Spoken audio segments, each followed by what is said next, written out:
बीच में एक काफ़ी शानदार मज़ेदार जो है मेरा बीता हुआ कल जो है उसके बारे में मैं आप लोगों से शेयर करना चाहता हूँ कि जब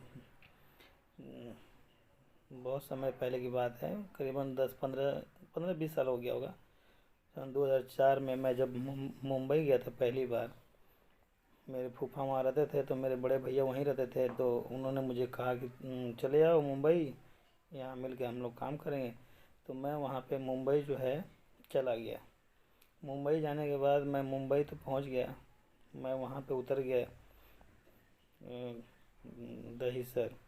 दहीसर उतरने के बाद मैंने फ़ोन उस टाइम में फ़ोन का ज़माना नहीं था, तो मैंने स्टूडियो से 2 3 बार फ़ोन किया, मैंने बताया। लेकिन 1 मिनट के वहाँ पे 10 रुपये 15 रुपये ले रहे थे। तो मैं वहाँ पे, मेरे पास उतने पैसे भी नहीं थे, पैसे ख़त्म हो चुके थे। मेरे पैसे ख़त्म हो चुके थे, तो मैंने क्या किया, वहाँ बैठा। मैं इंतज़ार करता रहा कि अब कोई आएगा, अब कोई आएगा। कोई नहीं आया। शाम हो गई। शाम हो गई तो मैं सोचा अब तो कोई आने वाला है नहीं। और मैं वहाँ से बैठे बैठे सोच रहा था क्या करूँ, घर जाऊँ या उनका इंतज़ार करूँ। फिर मेरे मन में आया कि चलो यार घर चलते हैं, यहाँ कोई आएगा या नहीं आएगा क्या पता। फिर मैं भैया ट्रेन वहाँ से पकड़ा, उतर गया बनारस। नहीं, अभी उतरने से पहले कहानी सुनिए। बिना टिकट के ही हम तो चढ़ गए ट्रेन में। ट्रेन में चढ़ने के बाद भाई, उस टाइम में छोटे थे, बच्चे थे, मतलब उतनी उम्र नहीं थी, मतलब इतना ज्ञान था कि मतलब कि हमें कहाँ जाना है। तो बैठ गए। एक लड़का मेरे साथ में था, वो बनारस का रहने वाला था। और वो बोल रहा था कि मैं हीरे या फैक्ट्री या सोने की फैक्ट्री में काम करता हूँ, मेरा मालिक मेरे को पैसा नहीं देता था, तो मैं वहाँ चोरी से भग के आया हूँ। तो उसके जेब में 500 या 1000 रुपये थे। वो बेचारा मेरे को भर रास्ते खिलाते पिलाते लेके आया। तो जब टीटी आया तो हम लोग क्या किए, सबसे ऊपर वाली सीट पे, जो रिजर्वेशन में ऊपर वाले सबसे ऊपर वाली सीट पे हम लोग चुपचाप लेट गए। टीटी आया, नीचे एक आदमी बैठा था दुल्लापुर जखनिया, उस आदमी को उतरना था। तो वो आदमी बोला, नहीं, टीटी बोला ये आप लोग के साथ है, ये लड़के दोनों आपके साथ हैं। तो बोला नहीं, हमारे साथ तो नहीं है, लेकिन टीटी बोला कि आप ध्यान रखिएगा, आपके सामान का चोरी वोरी हो सकता है।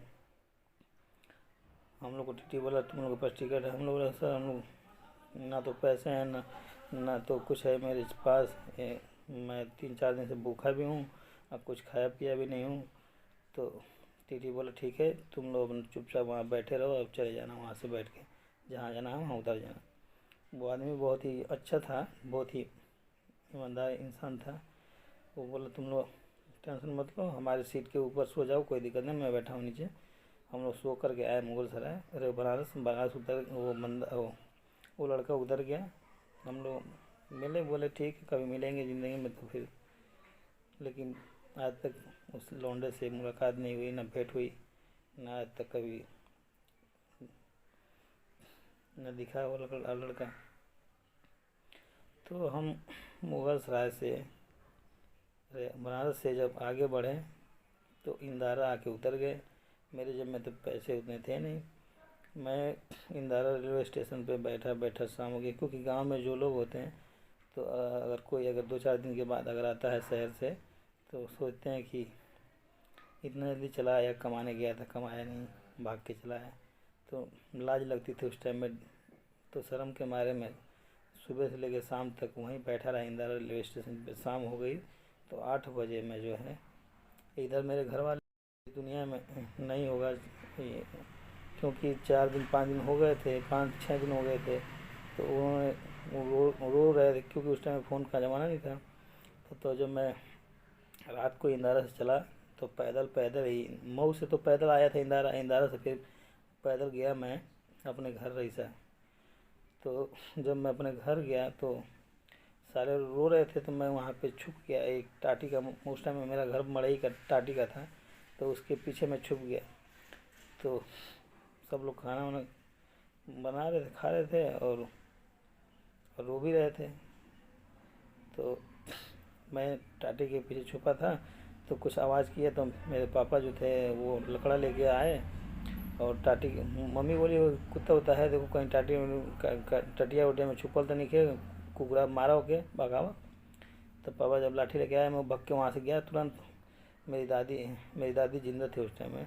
तो दादी की चौकी के नीचे घुस गया, और दादी की चौकी के नीचे घुसा तो वो लोग बोला, अरे देखो देखो कौन कुत्ता बिलारी कहाँ। दादी बोली कुत्ता बिलारी नीचे चौकी घुस गया, मारा मारा एक मारा, भगावा भगावा।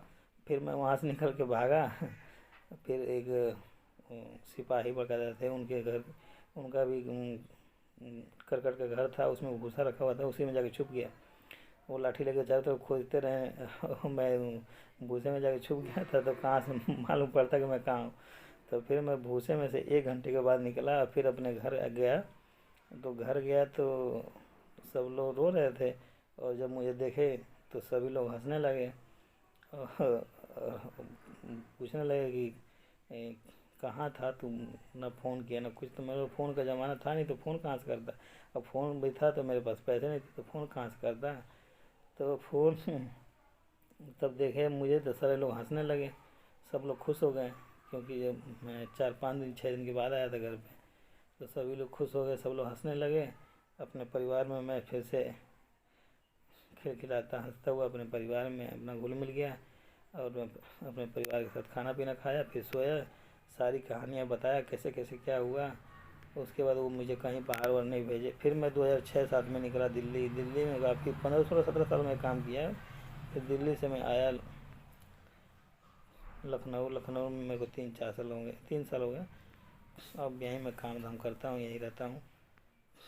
और कुछ दिन में गन्ने का भी दुकान किया था, गन्ने का बिजनेस उतना चल नहीं रहा था अच्छा खासा, लेकिन फिर भी उसको अभी चलाना है। जब गांव जाएंगे तो फिर अभी जनवरी फरवरी मार्च में जाएंगे, तो फिर वो अपना स्टार्ट करेंगे, क्योंकि गन्ने का बिजनेस करने के लिए पैसे चाहिए, तो पैसे मेरे पास थे नहीं।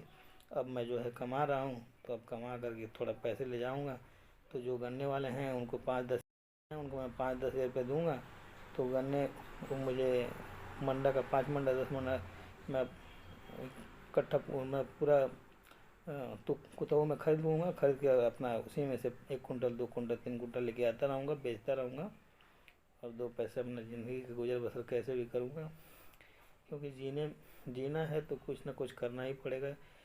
कमाने के लिए, पेट पालने के लिए, पेट को ज़िंदा रखने के लिए, अपने आप को ज़िंदा रखने के लिए।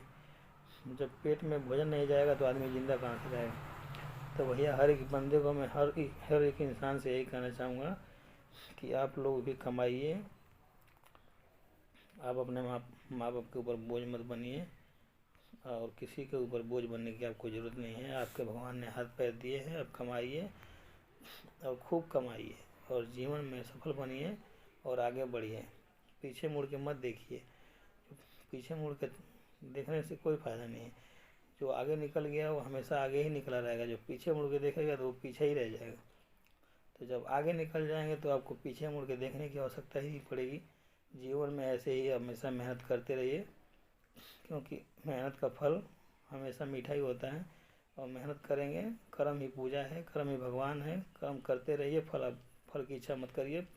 आपको फल मिलेगा, भरपूर मिलेगा, जितना आप चाहेंगे उतना मिलेगा, लेकिन आपको कर्म करना पड़ेगा। आपको कठिन से कठिन मेहनत करना पड़ेगा, रात दिन आपको जगना पड़ेगा, तभी आप जाकर के सक्सेसफुल इंसान बन पाएंगे। आपको अगर सक्सेसफुल इंसान बनना है तो जीवन में कठिनाइयों का सामना करना पड़ेगा, और आपको मेहनत करनी पड़ेगी। तो इसी के साथ मैं आप लोगों से धन्यवाद। मैं इसी के साथ आप लोगों से अलविदा कहना चाहता हूँ। दोस्तों, आपको ये वीडियो कैसी लगी कमेंट में आप ज़रूर बताएं। आप वीडियो को लाइक करें, वीडियो को शेयर करें, सब्सक्राइब करें, और मेरे चैनल को सपोर्ट करें। दोस्तों प्लीज़ मैं आपसे हाथ जोड़ के रिक्वेस्ट करता हूँ, विनती करता हूँ, निवेदन करता हूँ, भाइयों से, बहनों से, बूढ़ों से, बच्चों से, सबसे धन्यवाद दोस्तों।